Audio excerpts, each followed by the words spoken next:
I'm filming at home today. My wife's doing the job for me. Glad to have her out of the hospital and home. I write a blog, which you may enjoy. We do work on Facebook, Instagram, and X. Certainly encourage you to subscribe to the channel. It helps us improve it, make it better. We've actually got to get a couple things here at home to make our videos here better. So that all helps. I thought I'd make a trip down memory lane, and because some people ask me about funny events that happen in audio, and they're not always my store. And one of them happened years ago with a dealer up north of us who decided to find out how loud can you play a Klipsch loudspeaker, and in particular the K-horns.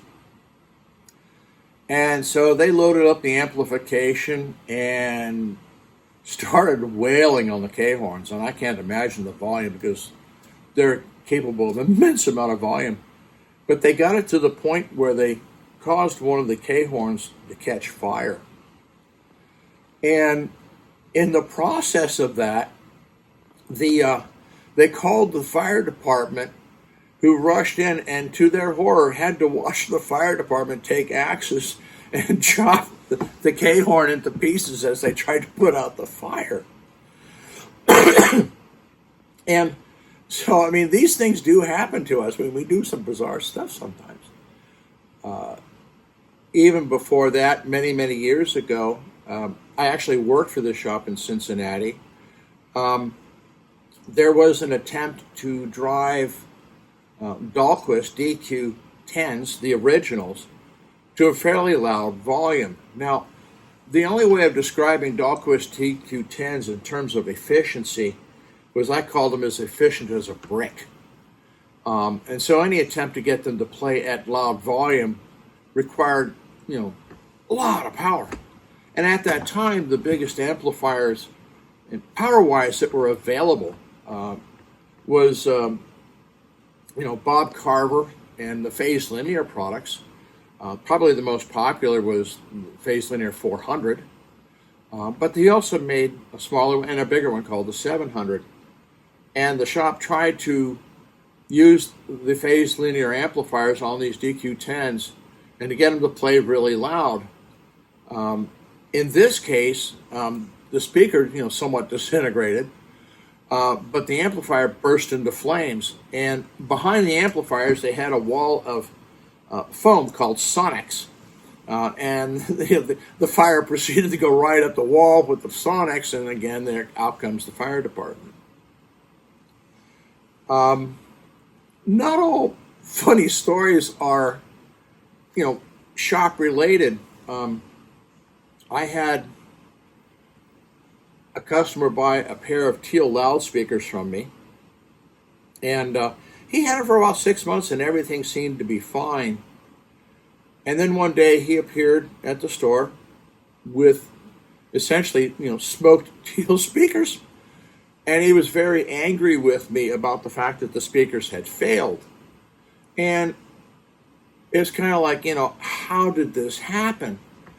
And eventually I learned from him that what he did is he took his pair of teal loudspeakers and he put them at the window of his house. And then he turned the volume up so that he could hear the music while he was using a conventional lawnmower to cut the grass. You just can't make this stuff up.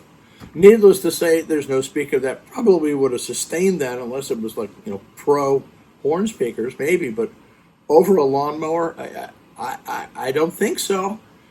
And we've had similar stories like that. We had one occasion where we had one generation of loudspeaker, and at the same time, we had the new generation. And most of us would normally expect, if we're going to do a comparison between generations, is that we would set one pair of speakers up, play them for a bit, take them down, and put the new generation of speakers up. Well, That was not the path this particular individual wanted to do. What he required was we set up one generation of speaker on one channel, another generation of speaker on the other channel, and play music. And in the process, he was literally physically jumping back and forth between being directly in front of the speaker to tell the difference. And I must admit that's an approach that I've never considered, and I'm not sure I would endorse it, because you have the blend of both channels. That's the point of stereo. You have room acoustics and everything else, which makes, gee, if I reverse them, would they sound different again, sort of thing. So, we've had, funny examples of hi-fi, both in the store and customers. Some of them aren't necessarily situations of destruction as such. I was once challenged by an individual who had a well-tempered turntable. He was feeling that it was superior to a Lin LP12. And the well-tempered table was kind of an interesting combination of ideas. Not a bad table, but in the process of doing the comparison, it was clear that one table sounded faster than the other. Now, something sounding faster is also a tip-off that is probably more musically correct, particularly if there's no change in the presence of low frequencies. So, in the process of doing this comparison, it was obvious that the Lin sounded better, but also sounded a little faster. So he challenged me that I had manipulated the speed of the Lin LP12 so that it was actually not playing at 33 1/3, but actually a little faster. So out came the strobe disc, and lo and behold, the well-tempered was actually spinning faster. So if there was any advantage from speed, so to speak, it was actually to the well-tempered. Needless to say, after that event, I didn't see him again, because it was obvious that, his darling little, table wasn't, quite up to the speed of challenging a Lin LP12 at that point. So, you can have events like that in the comparisons, it's kind of like, oh. Now I have to end with one where I was taught. And at one time I sold a brand of cables that was extraordinarily expensive in her day.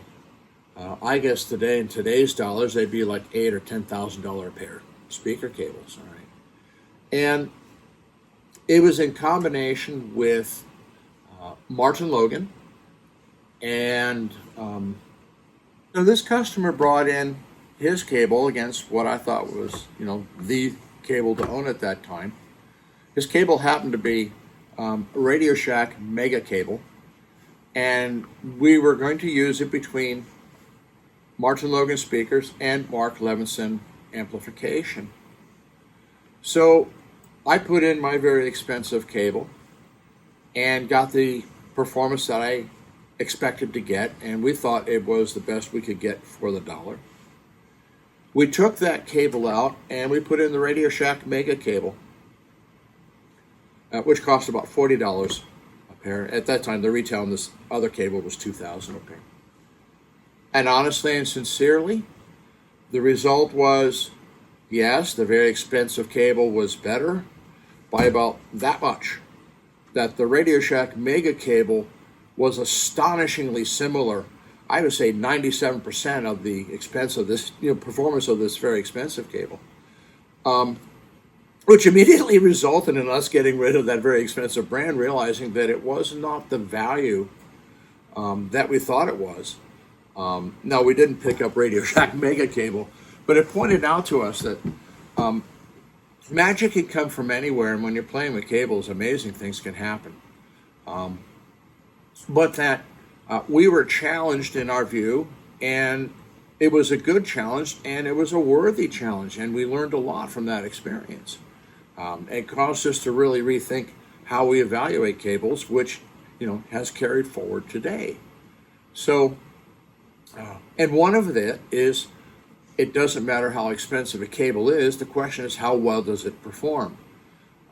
There may be very fascinating and very expensive designs that essentially accomplish nothing in a given system, and that's really important. That's a footnote there. So there are funny things that happen, in our world. Some of them by dealers to ourselves. Some of them customers doing things that really are kind of beyond belief. Actually, I do have one more for you. At a time, we were a Klipsch dealer, and we had a customer come in who challenged me, and he was interested in the chorus speakers. And the challenge he laid down to me was this. He wanted to buy a set of speakers that would play so loud that it would cause him to break his lease. And he wasn't too far from us. And he had a tequila party, is what he did. And everybody gets drunk on tequila. And the challenge was that if he bought the speakers and they lasted through this tequila party, that he would keep them. Well, Klipschorns could play pretty loud. So I accepted the challenge. The next day I got a call from the customer, said, I managed to break my lease and I'm keeping the speakers. So we do have some funny things that happen to us in our business. So not all of them are bad. Some of them are pretty funny. But yeah, we have a lot that goes on, and we enjoy it one way or another. So thank you.